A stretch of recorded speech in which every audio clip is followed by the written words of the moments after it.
Hey, good afternoon. This is Trader Tim from EminiMind, and we're doing a Monday market analysis for the 13th of December, 2021.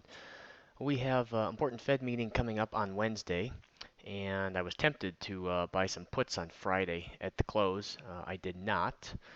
Going into Wednesday's meeting, it's very likely that maybe not Wednesday, but certainly Thursday, we could see a bit more of a sell-off. At least that's typically how things go.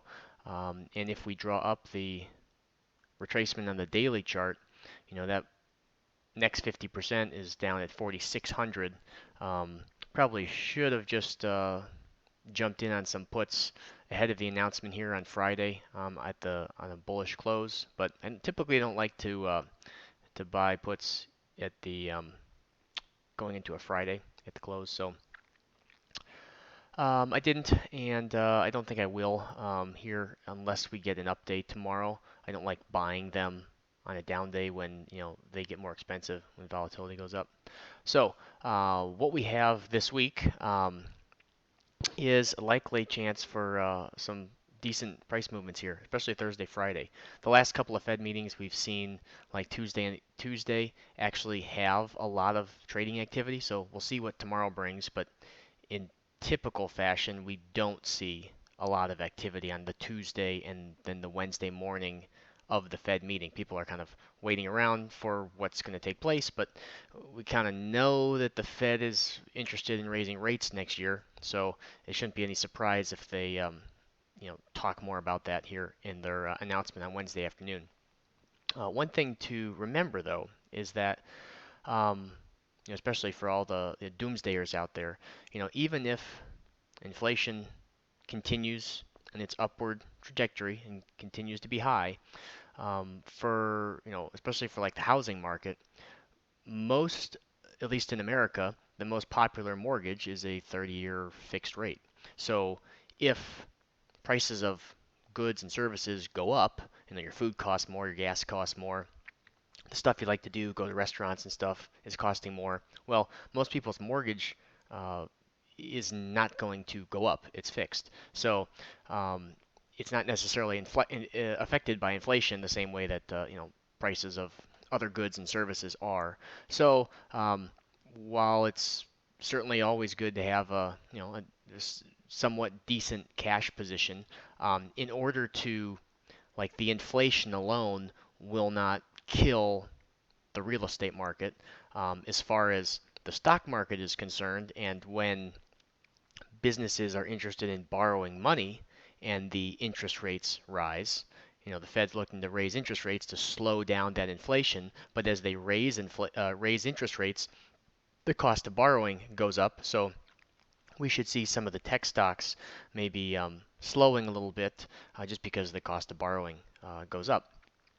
But in order to really kickstart a recession, we need a loss of jobs. Something needs to be a catalyst for a loss of jobs. And at this point, we just don't have that. If you want a job, you can likely go out and get a job. There's plenty out there.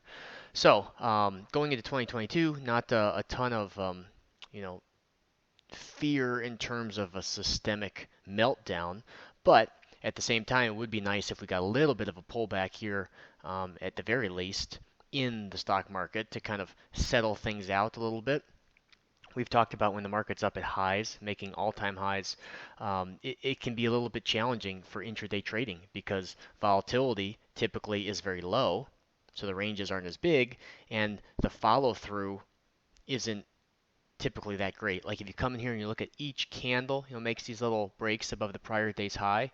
Maybe we go 10 points into new highs. Maybe, once a week we get a bigger body candle that breaks into new highs. But by and large, a lot of these moves are fairly small once we make it into new highs. So if we can get a pullback to this next 50%, maybe this week, hopefully this week, and then what you would typically call a Santa Claus rally, maybe off of that 50% up towards the 4750 area. That would be one scenario going into this week and carrying over into next week.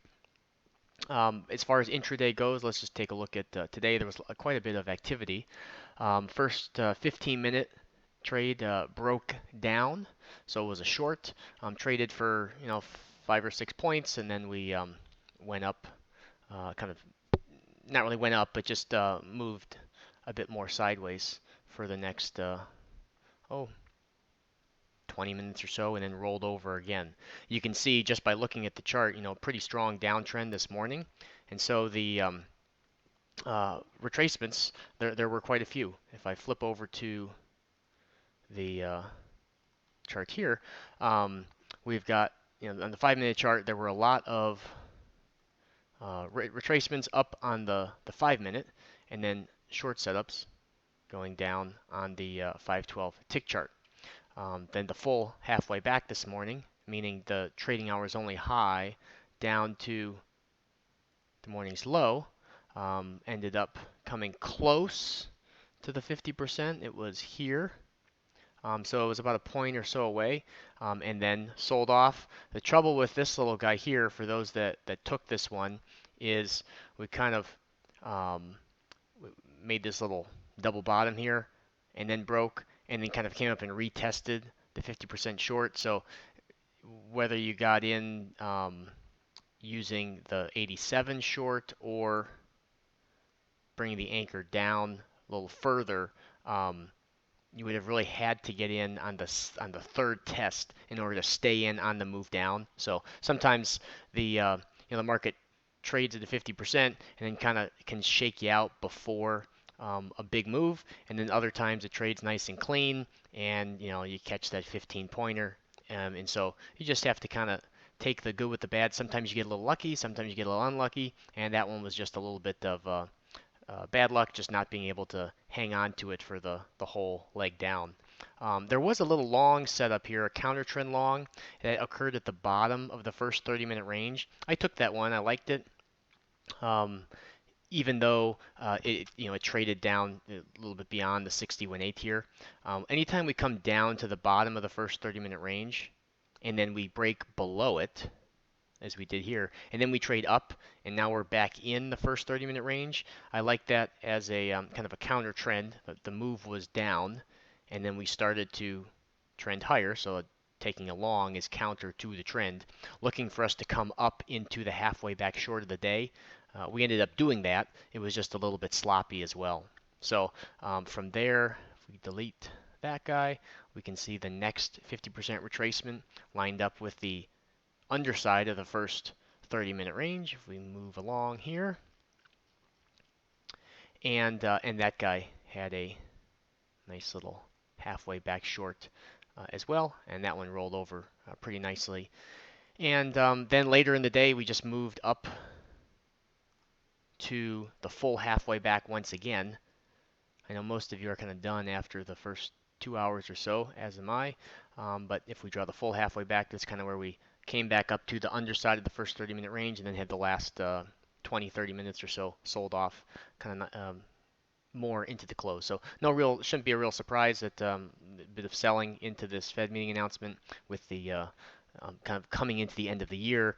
A lot of turnover and kind of account management happens this time of year, and folks, whether people are paying taxes and just kind of sorting through some of their accounts, and then with interest rates likely going up, a good time to kind of cycle out of some things or clean up some of these portfolios. So there probably will be. And then the other thing this week is we're in kind of the rollover period. So you should be on the March contract. We're gonna have expiration here on Friday, so that can also make things a little bit wonky this week. So if you want to start dialing it back, as I typically do right around this time of the year, and kind of just slowing down and preparing for next year, this is a good time to do it.